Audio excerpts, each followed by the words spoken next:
As parents, we usually want our kids to listen to us. But how do you be a good listener for your kids?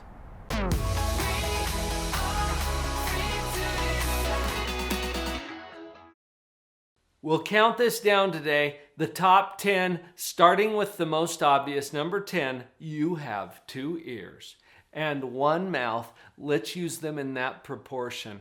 So easy as a parent to get caught up in what we want to tell our kids, right? What we want to explain to them and have them understand. Pause. Pause for a moment and turn on the ears. I know, that seems so obvious. How to be a good listener? Use them. You got the equipment. Let's engage it. Right on its heels, number 9. Quiet the noise between your ears. The word listen and the word silent have exactly the same letters. That's probably coincidental. But notice that some people are silent when they're listening, but they're not really listening. Have you noticed that there are times when you're being quiet, but there's so much noise going on between your 2 ears that you're not hearing a word of what people are saying? And you've been on the other side of this too, haven't you? As you know that someone is supposed to be listening to you, but the lights are on and nobody's home.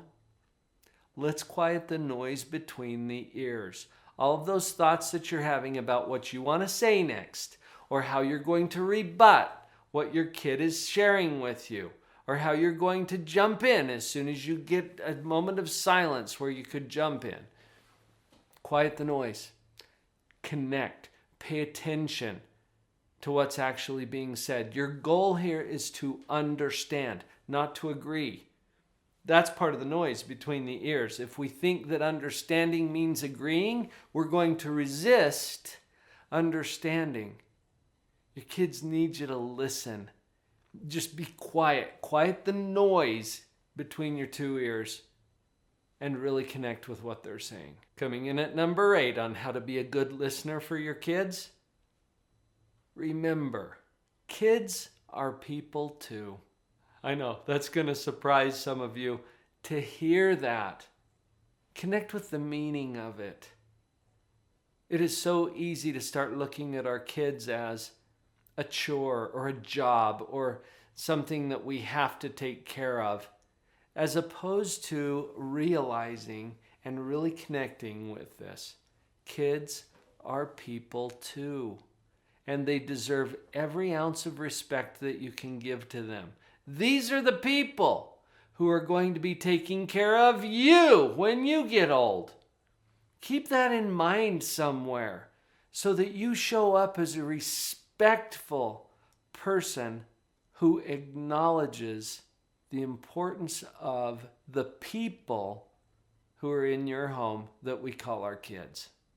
I've already set you up for number 7. Seek to understand. Your goal in listening is not to gather enough information that you can totally shoot down whatever they're saying. They're going to feel that if that's your goal. Shift over to a very basic goal of understanding. You simply want to make sure that whatever it is they're trying to convey to you is exactly what you're picking up on your end. If it is, you've been successful as a listener. I knew that I was starting to get this back when I was doing my clinical internship. This is like 25 years ago. I was working at a correctional facility for kids in Salem, Oregon. And I was sitting in a group, and I knew that I was starting to master this understanding goal as I heard myself say this. So you were just so frustrated with your foster parents about this homework thing that you figured the only way out of it was to take them down, to kill them.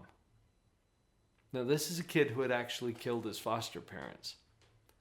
Do I agree with his strategy? No, not in the least. But I was working to understand what his mind was doing with it. Now, I know that's an extreme example. Connect with the goal to simply understand your child. However shocking or alarming or how disagreeable it might be to you, just try to understand without judgment, without reaction, without retaliation. Connect, understand. In fact, one of those things deserves a countdown of its own. Let's bring in number 6. Suspend judgment. Just put it on hold for a little bit. Is judgment necessary? Well, maybe. I mean, you're still their parent, okay? But if they feel judged, they're not going to open up nearly as much. If you want to be a really great listener for your kids, suspend the judgment. You know what? Another side benefit to this particular step is that you may, in suspending the judgment, decide that you want to judge much differently than you would have before you took the time to understand them. It could be that there are things going on, that there are circumstances or contexts that you hadn't considered yet for your kid. Take the time to understand them. Suspend the judgment. You might change your mind anyway in the end, and that's totally legitimate. This will put you in a powerful position as a parent. Now let's go to number 5. I talked about your ears. I talked about your mouth. Number 5 is use eye contact. Eye contact. This is the window to who we are. When you look into someone's eyes, you get to see more about who they are.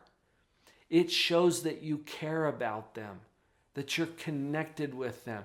So if your kid's trying to talk to you and you're all, looking around or totally out. Now, I'm not talking Kung Fu Panda stare down.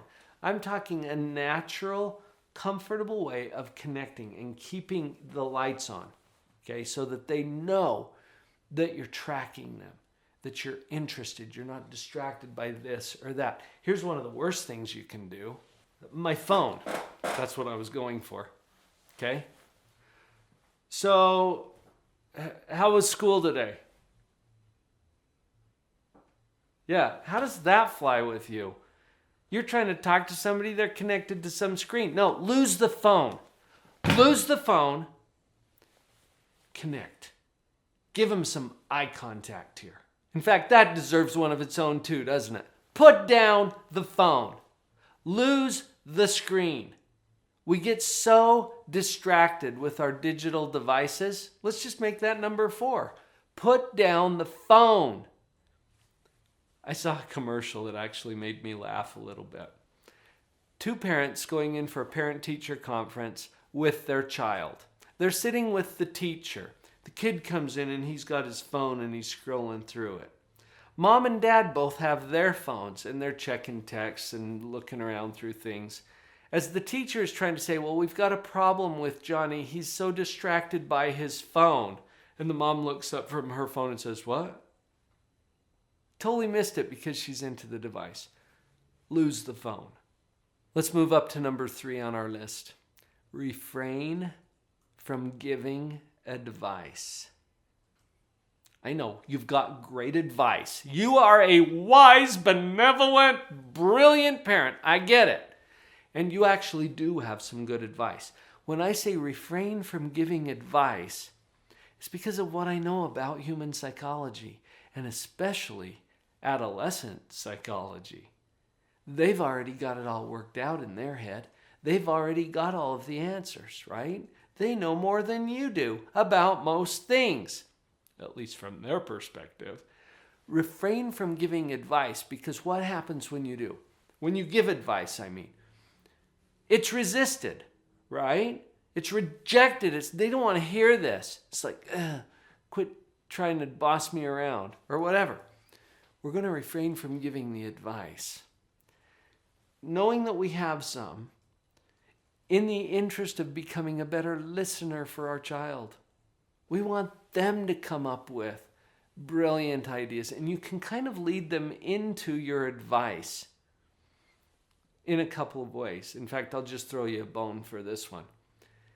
Start out by saying, Well, after you've listened, okay, and they've got some issue that they've shared with you, well, sweetie, what do you think is going to work for you here? Turn it right back to them.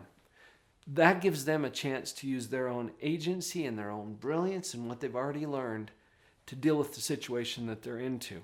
Now, they might be completely stumped. They might be completely puzzled about where to go. And that's why they're talking to you, right? Get to your advice by asking their permission to give the advice. It might look like this. Well, son, I've got some ideas about that. If you want to hear them, let me know. This drives kids crazy. And I've had even kids say, well, you're going to tell me anyway. Oh, no, I don't want to impose my thoughts on you. I trust you to come up with your answers. I do have some ideas. Just let me know if you want to hear them. And then usually they're going to request or give permission for the advice. Until they do, that's number 3, refrain from giving advice. Let's move up to number 2. Reflect back what you have heard. Think of this as a mirror. That's why I use the word reflect. A mirror reflects something. So when you reflect back what you have heard, you take what you've just been listening to, seeking to understand, and you give it back to them in a way that they're going to recognize it as what they actually thought. That means you're not going to put a spin on it. You're going to say, oh, okay, so you're saying I'm a bad parent. Is that what you're saying? No, don't put some spin on it. Maybe they are saying you're a bad parent, but as you reflect it back to them, you say, so you feel like I'm a bad parent. I'm not connected to you. Now, that's not even the best example. Probably they're talking about something else other than you being a good or a bad parent.